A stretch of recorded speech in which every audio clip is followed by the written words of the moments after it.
এই মুহূর্তে breaking news, বারাসাতের তৃণমূল নেতা তাপস দাশগুপ্ত তিনি একেবারে সরাসরি ভীতি প্রদর্শন করছেন বিএলওদের। কিভাবে তিনি সরাসরি হুমকি দিচ্ছেন, তিনি বলছেন যে বিএলওদের পিছনে লেগে থাকতে হবে, বিএলওদের পিছনে রাখতে হবে, বলছেন তাপস দাশগুপ্ত। শুধুমাত্র তাই নয়, এই নিয়ে এসআইআর নিয়ে বিভ্রান্তিও ছড়াচ্ছেন তৃণমূল নেতা তাপস দাশগুপ্ত। একই সঙ্গে বিএলওদের হুমকি দিচ্ছেন, আবার অন্যদিকে তিনি বিভ্রান্তিও ছড়াচ্ছেন এসআইআর নিয়ে। তিনি কি বলছেন না, যদি নাম না থাকে তালিকায় তাহলে ক্যাম্পে নিয়ে যাবে, তাহলে ক্যাম্পে পাঠাবে। বিভ্রান্তি ছড়াতে উস্কানি তৃণমূল নেতার। এবং এই যে আমরা উস্কানির কথা বলছি এবং বিভিন্ন সময় বিভিন্ন তৃণমূল নেতা নেত্রীর নাম উঠে আসছে, সেটা কিন্তু শুধুমাত্র এই নির্দিষ্ট নামগুলোই নয়। আমরা দেখতে পাচ্ছি জেলা, ব্লক, বুথ সব পর্যায়ে এইভাবেই তৃণমূল তাদের এই খেলাটা চালিয়ে যাচ্ছে, অর্থাৎ ভয় দেখানো, লোক খেপানোর খেলা। এবং তাপস দাশগুপ্ত যিনি বারাসাতের একজন তৃণমূল নেতা, তিনি এই কথাগুলো যখন বলছেন, কিভাবে বলছেন, কি বলছেন, কিভাবে হুমকি দিচ্ছেন, শুনুন। মিটিং ডেকে 4 তারিখের মধ্যে মিটিং ডেকে, আমি একবারে মিটিং ডেকে 4 তারিখের মধ্যে মিটিং ডেকে প্রত্যেকে বাড়িতে বাড়িতে যেতে বলো, যাতে ভোটার লিস্টের কাজটা সঠিকভাবে হয় আর বিএলওদের পেছনে লাগতে হবে। নিরপেক্ষ কাজ করার অসুবিধা নেই, যদি নিরপেক্ষ কাজ না করে তাকে কিন্তু কাজ করতে দেওয়া হবে না, এটা পরিষ্কার বলে দেওয়া দরকার। যারা আসছে, মহিলারা আসছে, প্রত্যেকে যদি না বুঝতে পারেন, এলাকায় যারা তৃণমূল কংগ্রেস করে কিংবা আইনডিসি করে, প্রত্যেকের সঙ্গে যোগাযোগ করুন। ভোটার লিস্টে নাম কেটে গেলে কিন্তু আপনাকে ক্যাম্পে পাঠিয়ে দেবে। সুতরাং এনআরসিও হবে না এবং আমি নাগরিক কিনা সেটা প্রমাণ করতে হবে না। আমরা নিজেরা ভোটার লিস্টে নাম তুলবো। বিজেপি, সিপিএম, কংগ্রেস একসঙ্গে হাত মিলিয়েছে, ওদের থেকে সাবধান থাকবে। আমরা দেখাচ্ছিলাম আপনাদের তাপস দাশগুপ্ত তৃণমূল নেতা, তিনি কিভাবে একদিকে এসআইআর নিয়ে বিভ্রান্তি ছড়াচ্ছেন, ভয় দেখাচ্ছেন মানুষকে, আর অন্যদিকে টার্গেট করে নির্দিষ্ট করে বিএলওদের ভয় দেখাচ্ছেন যে বিএলওদের পিছনে লেগে থাকতে হবে এবং বিএলওদের পিছনে লাগতে হবে, এ কথা বলছেন। আর এখানেই তিনি থেমে থাকছেন না, তৃণমূল নেতারা এখানেই থেমে থাকছেন না, তারা নির্দিষ্ট করে মহিলাদেরকে ভয় দেখাচ্ছেন, এসআইআর নিয়ে মহিলাদেরকে ভয় দেখাচ্ছেন। প্রত্যেকটা ক্ষেত্রে, প্রত্যেকটা দিকে আমরা দেখতে পাচ্ছি নির্দিষ্ট করে করে কোন জায়গাটা সফট টার্গেট হতে পারে সেই জায়গাগুলোকে নির্দিষ্ট করে তারা ধরছেন এবং সেই জায়গায় ভীতি প্রদর্শন করছেন। যেখানে ভীতি প্রদর্শন কাজ করছে না, সেখানে আমরা দেখছি বিভ্রান্তি ছড়ানোর চেষ্টা করা হচ্ছে। এইভাবে একেবারে নির্দিষ্ট করে তিনি বলছেন মহিলাদের ক্ষেত্রে যেভাবে ভীতি প্রদর্শন করছেন, শুনুন।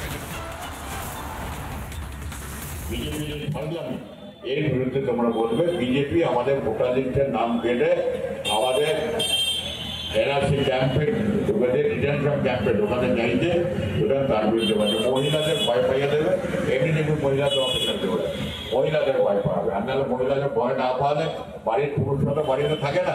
বিজেপির ফাজলামি, এর বিরুদ্ধে তোমরা বলবে বিজেপি আমাদের ভোটার লিস্টের নাম কেটে আমাদের এনআরসি ক্যাম্পে ঢুকাতে, ডিটেনশন ক্যাম্পে ঢোকাতে চাইছে, সুতরাং তার বিরুদ্ধে বলছে। মহিলাদের ভয় পাইয়ে দেবে, এমনি দেখুন মহিলাদের অফিসার দেবে, মহিলাদের ভয় পাবে। আর নাহলে মহিলাদের ভয় না পাওয়ালে বাড়ির পুরুষরা তো বাড়িতে থাকে না। তাপস দাশগুপ্ত তৃণমূল নেতা বারাসাতের, তিনি যে কথা বলছেন তার স্বাভাবিকভাবেই সমালোচনা উঠে আসছে। বিজেপি সমালোচনা করে কি বলছেন শুনুন। তৃণমূল এসআইআর আতঙ্কে ভুগছে, অভিষেক বন্দ্যোপাধ্যায় যেরকম ভুগছে, নিচুতলার তৃণমূল নেতারাও সেভাবে ভুগছে।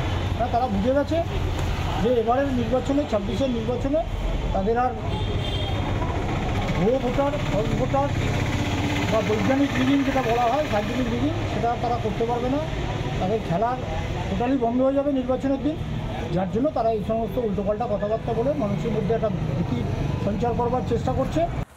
এসআইআর তো জারি হলো এই কদিন হলো মাত্র, এখনো পর্যন্ত বিএলওদের দ্বিতীয় দিনের প্রশিক্ষণ চলছে। কিন্তু এসআইআর জারি হওয়ার আগে যখন মোটামুটিভাবে বোঝা যাচ্ছিল যে এসআইআর জারি হবে, ঠিক তার আগে মুখ্যমন্ত্রী মমতা বন্দ্যোপাধ্যায় একেবারে প্রশাসনিক সভা থেকে মমতা বন্দ্যোপাধ্যায় বিএলওদের নির্দিষ্ট করে যে কথা বলেছিলেন তাকে হুমকি হুঁশিয়ারি ছাড়া কি বলবেন। যেখানে বিএলওদের তিনি বলছেন যে আপনারা যতই নির্বাচন কমিশনের অধীনে থেকে বিএলও হিসেবে কাজ করুন না কেন, কিন্তু দিনের শেষে যখন ভোট চলে যাবে, যখন নির্বাচন কমিশন এখান থেকে চলে যাবে, যখন এসআইআর হয়ে যাবে, সেই সময় তো রাজ্যের অধীনে থেকেই আপনাদের কাজ করতে হবে। সুতরাং থেমে থাকো, সুতরাং যেভাবে আমরা চাইছি সেভাবে থাকো, সুতরাং যেভাবে আমরা বলছি সেভাবে খেলো, সেভাবেই খেলা হোক। এই কথাই কি বলতে চেয়েছিলেন মমতা বন্দ্যোপাধ্যায়? না উচ্চারণ করেও কি বলেছিলেন মমতা? শুনুন এবং নিজেই বিচার করুন।